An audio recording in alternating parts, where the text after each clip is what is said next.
జై శ్రీమన్నారాయణ. ఈరోజు మనం ముక్కోటి ఏకాదశి గురించి తెలుసుకుందాం. సూర్యుడు ఉత్తరాయణానికి మారే ముందు వచ్చే ధనుర్మాస శుద్ధ ఏకాదశినే వైకుంఠ ఏకాదశి లేదా ముక్కోటి ఏకాదశి అంటారు.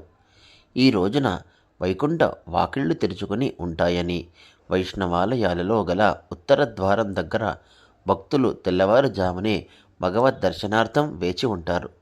ఈరోజు మహావిష్ణువు గరుడ వాహనారూఢుడై 3 కోట్ల దేవతలతో భూలోకానికి దిగివచ్చి భక్తులకు దర్శనమిస్తాడు కనుక దీనికి ముక్కోటి ఏకాదశి అనే పేరు వచ్చిందంటారు.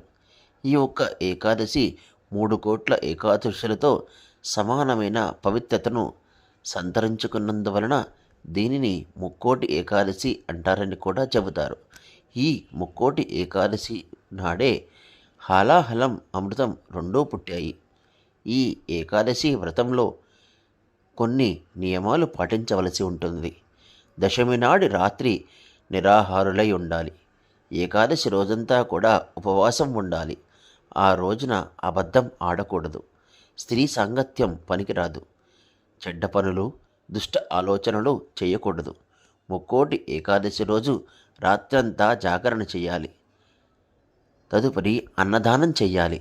ద్వాదశి రోజున మళ్ళీ భగవదారాధన ముగించుకొని పారాయణం చేసి బ్రాహ్మణులను దక్షిణ తాంబూలాదులతో సత్కరించి, ఉపవాసం చేయలేని వారు నెయ్యి, నీరు, పాలు, నువ్వులు, పండ్లు వంటి పదార్థాలు తిని ఉండవచ్చు. ముక్కోటి ఏకాదశి నాడు చేసే విష్ణు పూజ, గీతా పారాయణం, గోవింద నామస్మరణం, పురాణ శ్రవణం, గోసేవ, శక్తిని అనుసరించి చేసే దాన ధర్మాలు మోక్షప్రాప్తిని కలిగిస్తాయి. ఇవన్నీ చేసే అవకాశం లేకపోయినా ఓం నమో నారాయణాయ అనే మంత్రాన్ని 108 సార్లు జపించడం ద్వారా అనుకున్న కార్యాలు దిగ్విజయంగా పూర్తవుతాయి. జై శ్రీమన్నారాయణ.